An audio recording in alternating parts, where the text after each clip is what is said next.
Vem o Gordola, o balofo do Flávio Dino, querer dizer, e pode me processar por gordofobia, que eu de fato sou gordofóbico, meu Deus do céu, isso não é papel, e querer dar esporro. O que ele recebe? Ele acha que os americanos iam voltar atrás.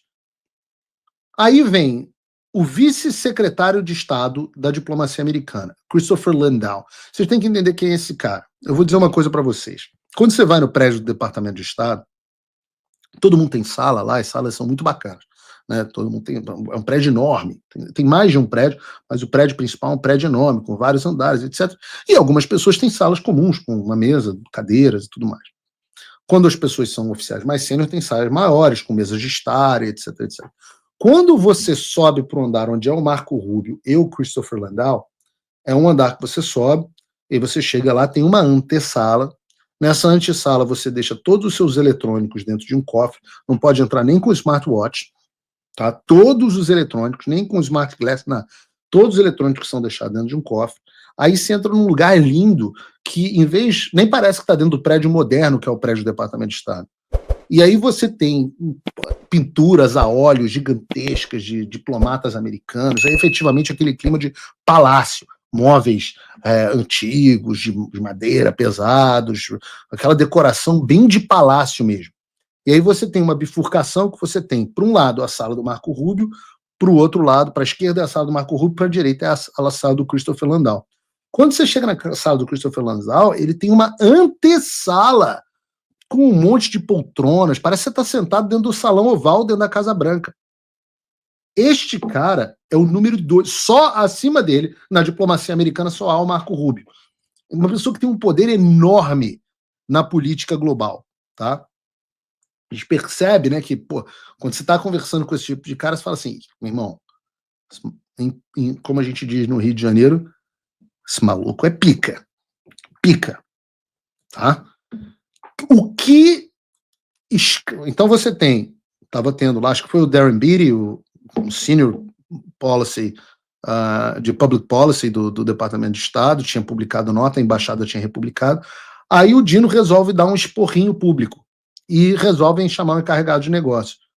Qual é a resposta dos americanos? A resposta dos americanos é botar o Christopher Landau para responder o seguinte: a separação de poderes entre diferentes ramos do governo é a maior garantia de liberdade já concebida pela mente humana. Captou, Gordola? Essa separação que você está alegando que existe é a maior garantia de liberdade já concebida pela mente humana. Nenhum poder ou pessoa pode acumular poder demais se for controlado pelos outros. Mas uma separação formal dos poderes não significa nada se um dos ramos tiver meios para intimidar os outros a cederem às suas prerrogativas, constitucionais. Ouviu, Gordola? O que está acontecendo agora no Brasil evidencia esse ponto.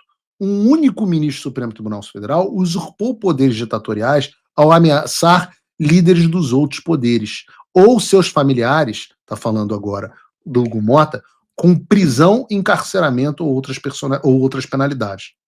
Essa pessoa destruiu a historicamente estreita relação do Brasil com os Estados Unidos. Está dizendo, a relação entre o Brasil e os Estados Unidos está destruída.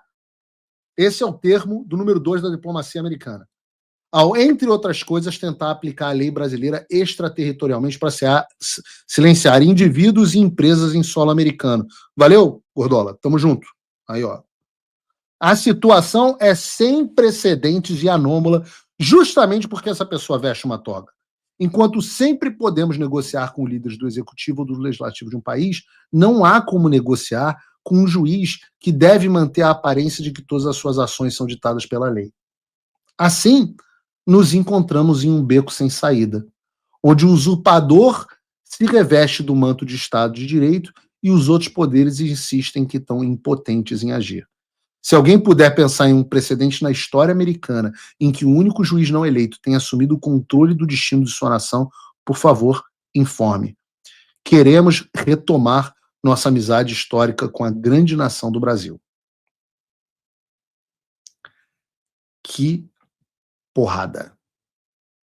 E essa é a convicção do governo dos Estados Unidos da América.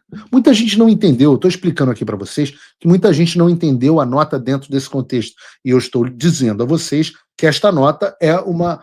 Deveria ter o título, deveria ser assim: Nota em resposta ao Gordola. E o Christopher Landau sabe muito de Brasil. Sabe muito, fala português, inclusive. É absolutamente impressionante. Dá para dizer que essa é a convicção do governo dos Estados Unidos da América. Que o ministro da Suprema Corte tomou para si poderes ditatoriais. E que, portanto, há sim que se monitorar as decisões da Suprema Corte. Porque o Brasil está, nas palavras dele, num beco sem saída. Obviamente, a única saída deste beco envolve o pseudo-juiz Alexandre de Moraes. Com posicionamentos assim, a elite brasileira, o establishment, os poderosos, esses caras vão caindo na real de quem é o real problema nessa história. Lembra? Eu sou uma pessoa bem humorada. Eu lembro que há cerca de um mês, tinha imbecil acreditando que iam enviar uma delegação de senadores despreparados que iam resolver o problema. Ou o Alckmin, que a relação era meramente comercial, o Alckmin vai resolver. O Haddad, vamos mandar o Haddad. Agora, meus amigos, depois do que disse o vice-secretário de Estado, cada vez mais pessoas vão acordar para a realidade e perceber que não há retorno à normalidade enquanto o Alexandre de Moraes se assentar no Supremo Tribunal Federal. O Trump voltou. Isso já deve ter tirado um peso das suas costas. Mas e o Brasil? O nosso país continua atolado e achar que só a vitória do Trump vai resolver tudo é ilusão. Nada vai mudar sozinho. E pode ter certeza de uma coisa: ficar xingando muito nas redes sociais não vai fazer diferença nenhuma. Você vai continuar esperando alguém fazer alguma coisa por você, um político, um salvador da pátria?